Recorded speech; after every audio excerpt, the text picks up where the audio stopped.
व्यास कपूर जी, पंचकुला, हरियाणा से। पूज्य महाराज जी, आपके चरणों में कोटि कोटि प्रणाम। महाराज जी, मेरी आयु 76 वर्ष है। अपने जीवन काल में मैंने परिवार में पूज्य दादी, पिता, माता, संबंधियों के अतिरिक्त हाल में ही अपनी पत्नी का देहावसान देखा।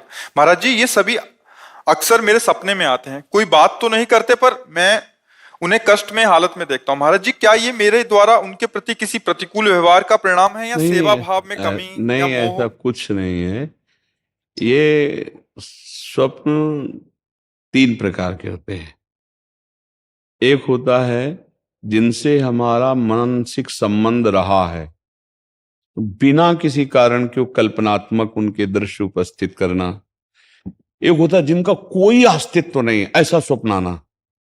और एक होता है भागवतिक, किसी महापुरुष का आगमन होना। ये सत्य के अंतर्गत आता है। वो आपको निर्देशन या आपको दुलार या आज्ञा, जो भी आज्ञा, वो सत्य होता है।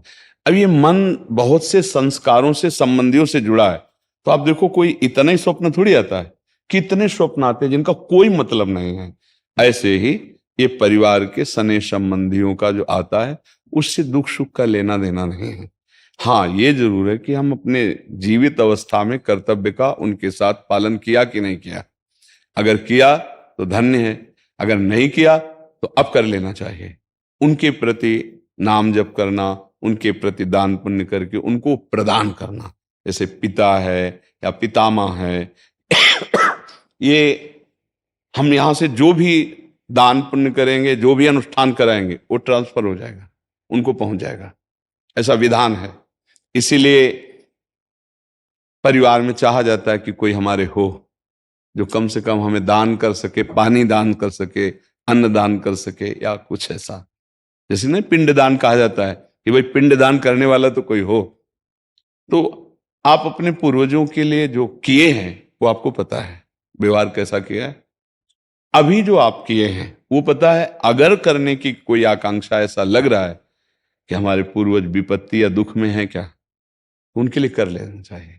श्रीमद् भागवत का संस्कृत से अनुष्ठान कराना, गौ ब्राह्मण संतों की भोजन आदि करा करके वो सब दान उनको कर देना, मंत्रों का जप करना या नाम का जप करके कीर्तन करा के उनको प्रदान कर देना। इससे उनका मंगल, जहां भी होंगे, जिस योनि में जहां भी, उनका उत्थान होने लगेगा, उनकी उन्नति होने लगेगी। ऐसा। और खास भगवान या भगवान के भक्तों के सिवा स्वप्न में जो कुछ, सब मिथ्या ही होता है। जैसे आप स्वप्न में देखते हैं मैं ये कर रहा हूं, मैं ये कर रहा हूं, तो कुछ होता है क्या? कुछ नहीं होता। अब लोग उसी में फंसा देते कि इस स्वप्न का क्या मतलब हो सकता। कुछ नहीं हो सकता, स्वप्न है।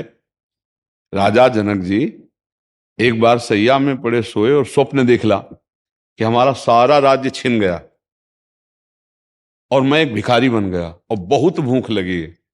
अब मांगे तो थोड़े से चावल और दाल मिला, तो मटकी में, मिट्टी के पात्र में उन्होंने लकड़ी बीन करके खिचड़ी पकाई। और वो पक्के तैयार होने वाली थी, दो सांड आए लड़ते हुए, ऐसे लड़े कि पूरा बिखर गए। और भूख से व्याकुल, अरे ये क्या, ऐसे कि पूरा मेहनत किया हुआ सब भोजन, और आंख खुली तो महाराज जनक का सत्याग्रह। तो उनका ये सत्य कि वो सत्य, जो अभी जनक भूखा डोल रहा था, भीख मांगा और वो चावल दाल पका रहा था, वो जनक सत्य या ये सत्य? क्योंकि उस समय ये सत्य नहीं था, इस समय वो तो सत्य कौन है? अब उनके सभा में बड़े बड़े ज्ञानी महात्मा बैठते, तो आकर प्रश्न किया, ये सत्य कि वो सत्य? अब कुछ उसकी व्याख्या हो तो समझ में आवे, ये सत्य कि वो सत्य। अब कोई उत्तर ही ना देवे। तो जब ये बात अष्टावक्र जी को पता चली, तो सभा में नवीन अवस्था थी। सभा में आए और जनक जी से बात की। जनक जी ने पूछा कि ये सत्य कि वो सत्य? तो उन्होंने कहा, ना ये सत्य ना वो सत्य। उमा कहूं मैं अनुभव अपना, सत हरि भजन जगत सब सपना। सपना तो सपना है ही, जागृत भी सपना है, सत्य है हरि नाम। तो आप ये समझ लीजिए, ज्यादा उस पर विचार मत कीजिए।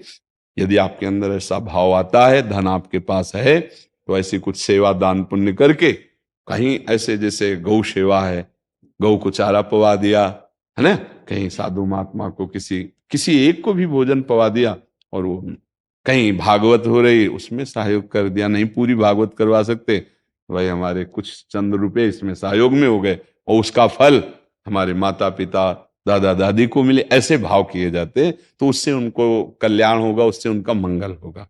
खुद नाम जप करे, मान लो एक बार एक माला में 108 नाम होते हैं, और 108 नाम जप करके हमने दे दिया कि हमारे बाप को प्राप्त हो, हमारे बाबा को प्राप्त हो, हमारी माँ को प्राप्त हो, तो उनको प्राप्त हो जाएगा, उनकी उन्नति होगी।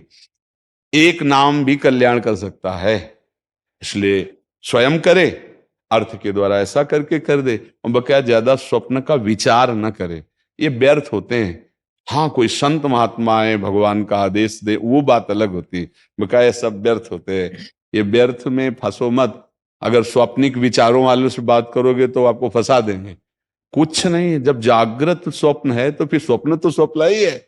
भगवान शंकर कह रहे, उमा कहूं मैं अनुभव अपना सत हरि भजन जगत सब सफला। समझ रहे आप जी।